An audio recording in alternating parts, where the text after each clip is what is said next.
Assalamualaikum warahmatullahi wabarakatuh. Bismillahirrahmanirrahim. Alhamdulillahi rabbil alamin. Wassalatu wassalamu ala nabiyyina Muhammadin wa ala alihi wa ashabihi ajma'in. Amma ba'd. Kita masih pada pembahasan kitab Ad-Durusul Yaumiyah Minas Sunani wal Ahkami Syar'iyyah, karya Syekh Rashid Ibn Hussein Al-Abdul Karim hafizahullahu ta'ala. Sekarang kita ada di dars yang pertama. Penulis membawakan judul Al-Ikhlasu wan Niyah. Pentingnya ikhlas, pentingnya niat yang ikhlas dalam beramal. Kemudian penulis akan membawakan satu ayat dan dua hadis. Beliau membawakan firman Allah Subhanahu wa ta'ala. Allah berfirman, "Man kana yuridul hayata dunya wa zinataha nuwaffi ilaihim a'malahum fiha wa hum fiha la yubkhasun. Ulaika alladhina laysa lahum fil akhirati ila an-nar wa habita ma sana'u fiha wa batilum ma kanu ya'malun." Surat Hud ayat ke-15 dan 16.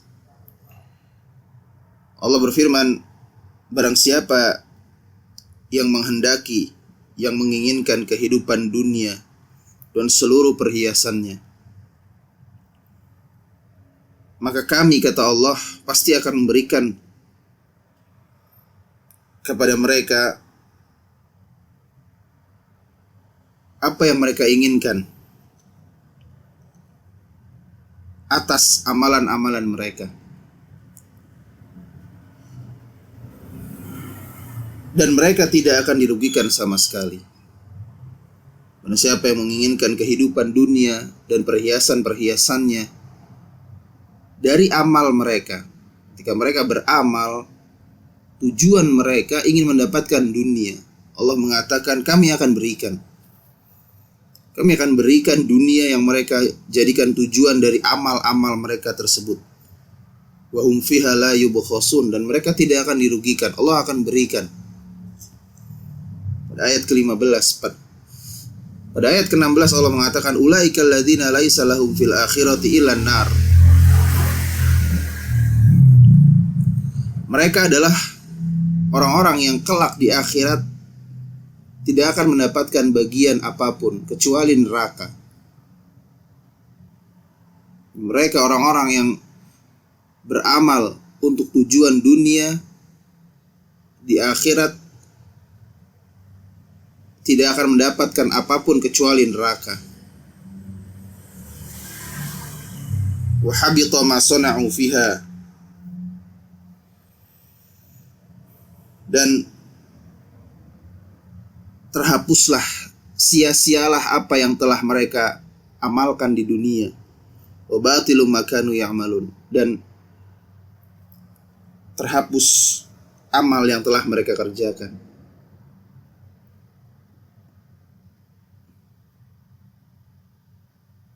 Ayat ini menjelaskan Allah Subhanahu wa ta'ala menerangkan bahwasannya orang-orang yang menginginkan dari amal ibadahnya dunia, Allah akan berikan. Karena balasan telah diberikan di dunia, maka di akhirat mereka tidak mendapatkan apapun kecuali neraka. Dan amal-amal yang telah mereka lakukan Allah hapus. Nas'alullah as-salama wal afiyah. Kita meminta perlindungan, keselamatan kepada Allah dari sikap semacam ini.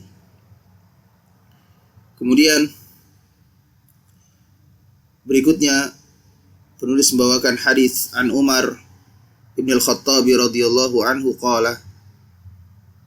Hadis dari Umar ibn al-Khattab radhiyallahu anhu, beliau berkata, sami'tu Rasulullah sallallahu alaihi wasallam yaqul. Aku mendengar Rasulullah sallallahu alaihi wasallam bersabda, innamal a'malu binniyat. Sesungguhnya amal itu tergantung dengan niatnya. Wa innama likulli imri'in ma nawa. Dan setiap orang akan diberikan balasan sesuai dengan apa yang dia niatkan. Faman kanat hijratuhu ilallahi wa rasulih fahijratuhu ilallahi wa rasulih. Maka barang siapa yang hijrahnya untuk Allah dan Rasulnya, maka dia akan mendapatkan Allah dan Rasulnya. Wa man kanat hijratuhu lidunya yusibuha aw imra'atin yankihuha. Namun barang siapa yang hijrahnya hanya untuk mendapatkan dunia atau wanita yang ingin dia nikahi, fahijratuhu ila ma hajara ilaih. Maka dia akan hanya mendapatkan apa yang dia niatkan. Dia tidak dapatkan Allah dan Rasulnya.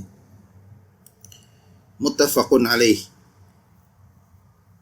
Diriwayatkan oleh Al-Bukhari dan Muslim. Kemudian penulis membawakan hadis berikutnya. Wa an Abi Hurairah radhiyallahu anhu, dari Abu Hurairah radhiyallahu anhu, qala sami'tu Rasulullah sallallahu alaihi wasallam yaqul. Aku mendengar Rasulullah sallallahu alaihi wasallam bersabda, inna awwalan nas yuqda yaumal qiyamati alaihi. Sesungguhnya manusia, golongan manusia yang kelak akan diadili pertama kali pada hari kiamat oleh Allah Subhanahu wa taala sebelum manusia yang lain. Dan manusia golongan yang pertama-tama akan diadili sebelum yang lain, di antaranya adalah rajulun ustushhida, seorang yang terbunuh di medan jihad, seorang yang mati di kancah jihad. Fa'utiya bihi, dia didatangkan untuk menghadap Allah Subhanahu wa taala. Fa'arrafahu ni'amahu fa'arafaha. Kemudian ditampakkan kepadanya nikmat-nikmat yang Allah telah berikan kepadanya di dunia. Nikmat kekuatan, kecerdasan, keberanian, karena tidak mungkin berjihad kecuali orang yang punya keberanian, kekuatan, kecerdasan untuk menentukan taktik. Dihadapkan kepadanya nikmat-nikmat tersebut.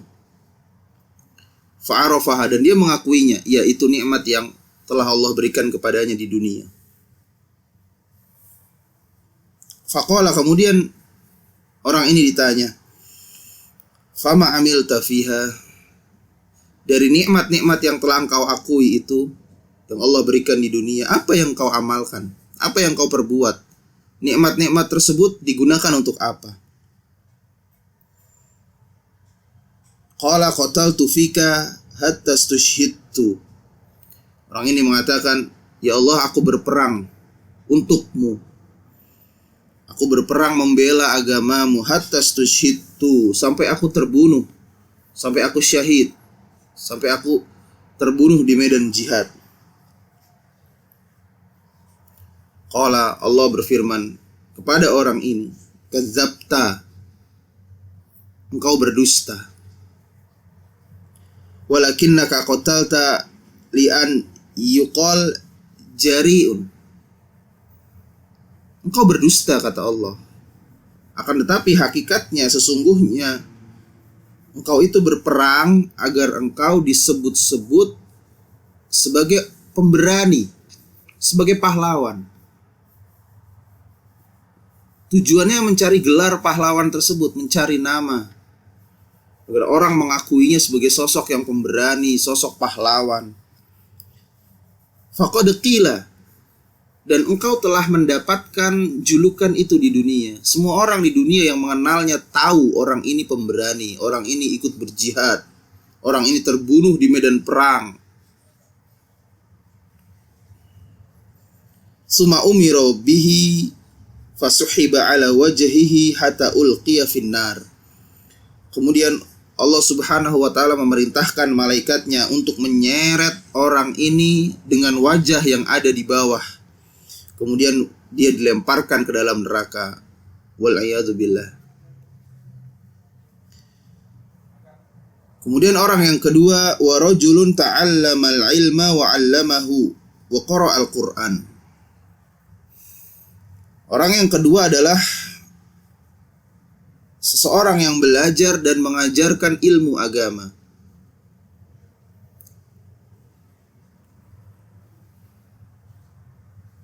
Seseorang yang belajar dan mengajarkan ilmu agama, wa qara'al Qur'an, dan seseorang yang pandai dan rajin membaca Al-Qur'an.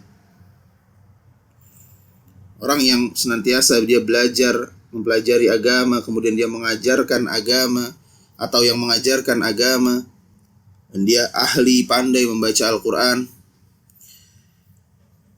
Seperti orang yang pertama, fa'utiya bihi fa'arrafahu ni'amahu fa'arafaha. Maka dia dipanggil menghadap Allah, setelah itu ditampakkan untuknya nikmat-nikmat Allah yang Allah berikan kepadanya. Kecerdasan, kuatnya hafalan, suara yang merdu, dan sebagainya. Karena dia orang yang belajar agama, dia orang yang mengajarkan agama, dia orang yang pandai membaca Al-Quran. Mungkin dia menjadi imam atau pengajar Al-Quran, memiliki suara yang indah. Nikmat-nikmat Allah yang Allah berikan kepadanya ditampakkan. Fa'arafaha, dan dia mengakui nikmat-nikmat tersebut adalah nikmat yang Allah berikan kepadanya ketika di dunia.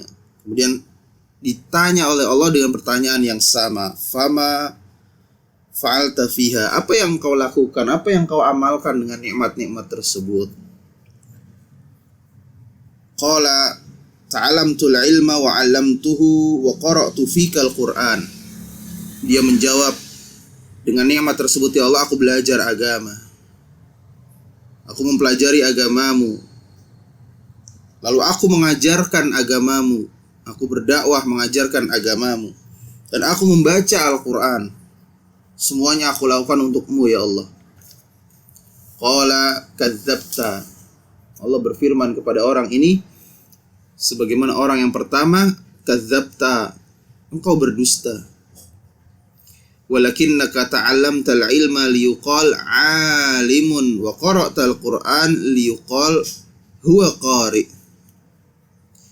Akan tetapi hakikatnya engkau mempelajari agama, engkau mengajarkan agama supaya engkau dipanggil alim, supaya engkau dipanggil ustadz.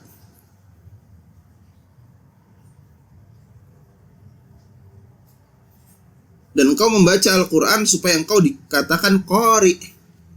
Jadi tujuan orang ini mempelajari agama, mengajarkan agama, semata-mata hanya ingin mendapatkan gelar ustadz, gelar orang yang berilmu. Hanya itu yang dia inginkan, agar dia dipandang oleh masyarakatnya mungkin, atau dia membaca Al-Quran, menghafal Quran, agar dikatakan dia ini qari, dia ini imam, suaranya bagus. Faqad qila, dan sama dengan orang yang pertama, engkau telah dipanggil, engkau telah dikenal dengan julukan, dengan nama itu. Orang-orang yang mengenalnya di dunia tahu orang ini ustadz, tahu orang ini imam masjid, tahu orang ini bacaan Qur'annya bagus. Summa umira bihi fasuhiba ala wajhihi hatta ulqiya finnar. Sebagaimana orang yang pertama, kemudian orang ini Allah perintahkan malaikat untuk menyeret orang ini dengan wajah yang ada di bawah, kemudian dilemparkan ke dalam api neraka. Wal-'iyadzu billah. Dan orang yang ketiga, rajulun wasa'allahu alaihi wa a'tahu min asnafil mali kullihi.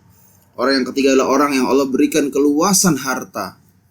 Orang yang memiliki harta, Allah berikan kepadanya kekayaan di dunia. Fa'utiya bihi fa'arrafahu ni'amahu fa'arrafaha. Sebagaimana dua orang sebelumnya, dia dipanggil menghadap Allah, kemudian ditampakkan nikmat-nikmatnya yang telah Allah berikan kepadanya di dunia berupa harta yang banyak. Faqala fama amilta fiha, dengan pertanyaan yang sama Allah bertanya, apa yang kau amalkan, apa yang kau lakukan dengan harta, dengan nikmat yang telah aku berikan? Qala ma taraktu min sabilin tuhibbu an yunfaqa fiha illa anfaqtu fiha lak. Orang ini menjawab, ya Allah, dengan nikmat itu tidak ada satupun jalan kebaikan, tidak ada satupun amal soleh yang butuh infak kecuali aku berinfak. Hartaku aku gunakan untuk infak, semua di jalanmu ya Allah. Jadi tidak ada satupun amal soleh yang membutuhkan infak, seperti membangun masjid, membangun pesantren, mendukung dakwah, membelikan Al-Quran, dan seterusnya, menyantuni anak yatim. Amal-amal soleh yang membutuhkan harta, aku sumbang di sana. Itu untukmu ya Allah. Qala kadzabta, seperti dua orang sebelumnya Allah berfirman, engkau berdusta. Walakinnaka fa'alta liyuqal huwa jawad. Tapi engkau itu melakukan hal tersebut semata-mata hanya agar engkau dipanggil orang yang dermawan, orang yang baik hati, orang yang ringan tangan. Wa qad qila, dan engkau telah mendapatkannya. Orang-orang telah mengenalnya, orang-orang yang mengenalnya mengetahui bahwasanya dia adalah orang yang dermawan, orang yang sering suka menyumbang, dan itu tidak sedikit. Summa umira bihi fasuhiba ala wajhihi hatta ulqiya finnar. Kemudian Allah perintahkan kepada malaikatnya untuk menyeret orang ini dengan wajah yang ada di bawah sampai dilemparkan ke dalam api neraka. Waliyadu billah. Nas'alullah as-salama wal afiyah. Kita mohon perlindungan, kita mohon keselamatan kepada Allah Subhanahu wa taala dari kejadian ini, dari golongan ini. Itu ayat dan hadis yang dibawakan oleh penulis dalam bab pentingnya ikhlas, pentingnya niat dan keikhlasan. Kemudian asyarhu, beliau memberikan penjelasan ringkas. An-niyatu asasul amali. Niat adalah pondasi dari sebuah amal. Fa'amalul insani innama yakunu qabuluhu wa radduhu bihasabi niyati amilihi. Maka amal seorang hamba, parameter diterima atau ditolaknya amal seorang hamba adalah sesuai dengan kadar niat hamba tersebut dalam beramal. Faman amila amalan akhlasa fihi lillahi ta'ala. Maka barang siapa yang beramal dan dia ikhlas mengharapkan wajah Allah, ikhlas untuk Allah Subhanahu wa ta'ala, wa arada bihi thawabal akhirah, dan yang dia inginkan adalah pahala dari Allah di akhirat nanti. Jadi dia ikhlas, ibadahnya ikhlas murni hanya untuk Allah dan mengharapkan hanya pahala dari Allah. Bukan seperti tiga orang yang disebutkan sebelumnya dalam hadis, dia mengharapkan dunia, yaitu gelar kepahlawanan, orang yang berani, ustadz dan dermawan. Tidak seperti itu. Wa kana amaluhu ala sunnati, dan amalnya, teknis pelaksanaan amalnya sesuai dengan sunnah Nabi. Qubila minhu, maka amal orang ini akan diterima oleh Allah Subhanahu wa ta'ala.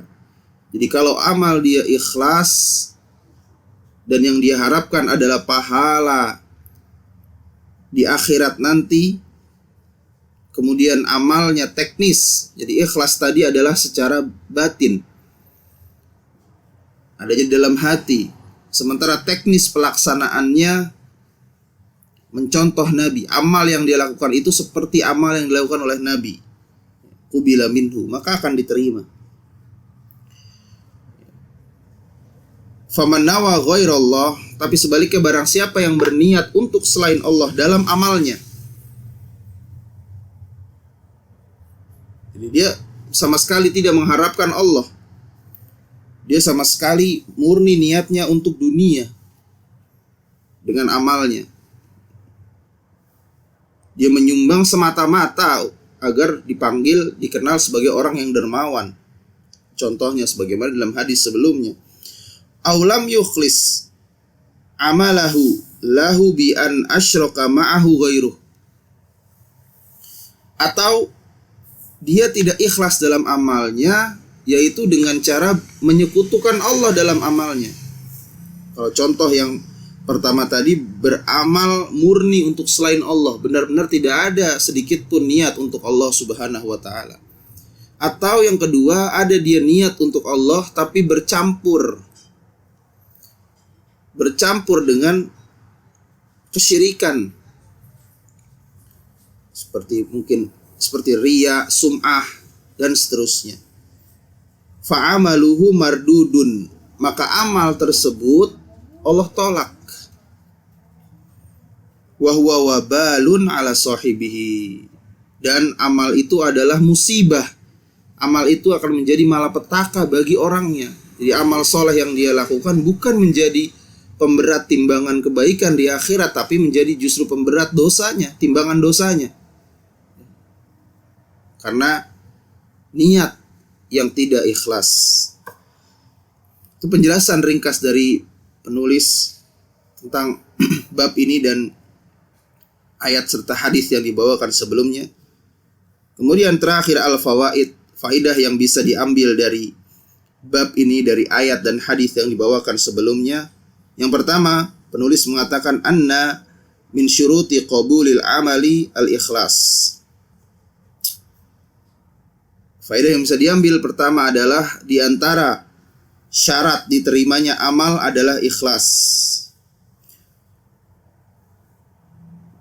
Di penjelasan sebelumnya, penulis menjelaskan syarat adalah ikhlas, dan kemudian yang kedua, mengikuti tata cara dari pelaksanaannya, mengikuti sunnah Nabi SAW. Dan apa itu ikhlas? Beliau menjelaskan wahwa an yaqsida bihi wajah Allah Ta'ala, yaitu berniat dalam amalnya semata-mata untuk wajah Allah, mendapatkan ridha Allah Subhanahu wa ta'ala. Kemudian faidah kedua, ahamiyatul ikhlas, pentingnya ikhlas itu sendiri. Betapa ikhlas ini sangat penting. Idil amalu min dunihi wa balun ala sahibihi. Betapa pentingnya ikhlas itu, ya bahwasannya amal yang dilakukan tanpa keikhlasan justru menjadi malapetaka bagi pelakunya. Amal sebesar apapun, sebagaimana dalam hadis yang dibawakan sebelumnya, jihad, bahkan dia terbunuh di medan jihad, itu amal yang sangat besar dan sangat sulit. Tapi tanpa keikhlasan itu menjadi musibah bagi pelakunya, karena justru jihadnya itu menyeret dia ke neraka. Maka penting dan sangat penting keikhlasan dalam beramal. Yang ketiga, annas salaha suratil amal la takfi liqabulihi. Yang ketiga adalah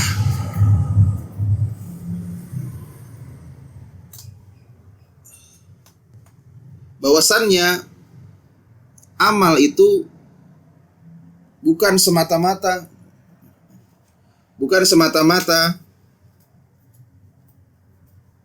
tampilannya saja.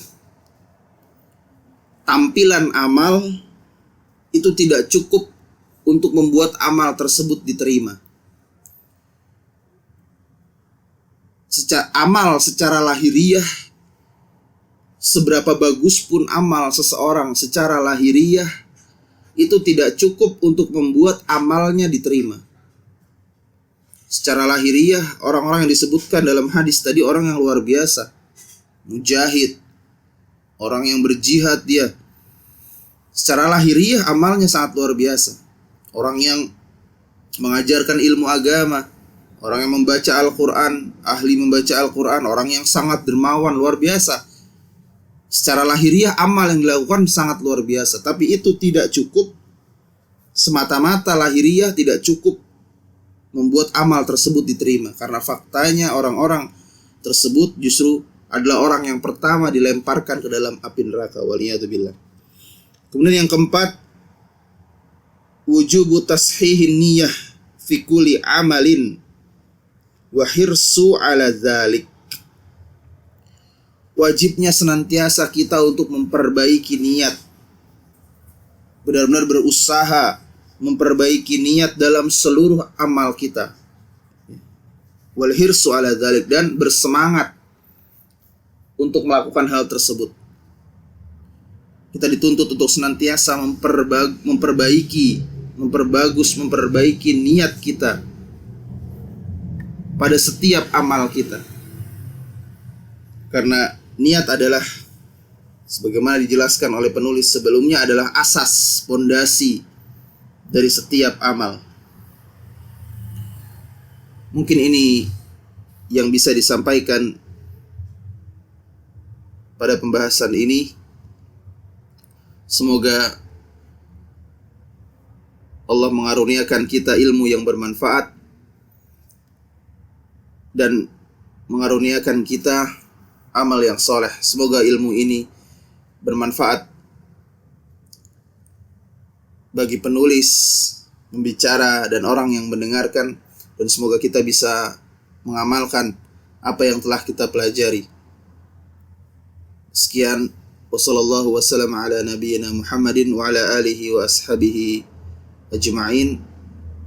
Wassalamualaikum warahmatullahi wabarakatuh.